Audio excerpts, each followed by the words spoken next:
ဝမှာနေဆုံးတစ်ချိန်တော့ဗုဒ္ဓဂါယာမြင်းမြင်းမှာကိုတွားရဖူးမြော်တဲ့နယ်လို့ချိန်မီယူဆမိရင်တော့ဒီဗီဒီယိုလေးကိုအစားအဆုံးတစ်ချက်လောက်ကြည့်ကြည့်ပေးပါနော်ဗုဒ္ဓဂါယာဟာမြတ်စွာဘုရားတမန်သစ္စာကိုသိမြင်တော်မူခဲ့တဲ့မြင်းမြတ်ဆုံးသောဗုဒ္ဓဘာသာဝင်တို့ရဲ့အချုံမြင့်နေရာတစ်ခုလည်းဖြစ်ပါလေရှင်မြတ်စွာဘုရားဉာဏ်လင်းဖွင့်တော်မူခဲ့တဲ့မဟာဗောဓိပင်ကိုဖူးမြော်ရင်း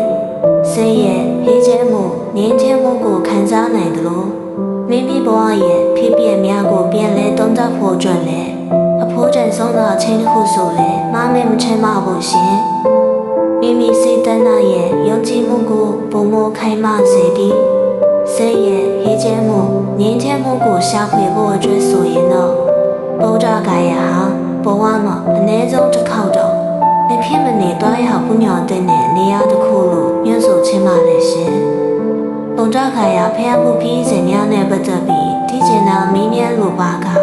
comment box မှာအာမနာတဲ့မင်းမြတ်လိုက်ပါလေရှင်နောက်ထပ်လေးဗုဒ္ဓဂါယာနဲ့ပတ်သက်ပြီးဘုသူတရဆရာเจ้าရာများကိုရှောင်းပေးတင်ဆက်ပေးသွားမှာချင်းလို့ပြည်စုံဖုံးမြန်ကောင်းလေးကို like and follow လေးလို့သွားဖို့တောင်းဆိုပါလေရှင်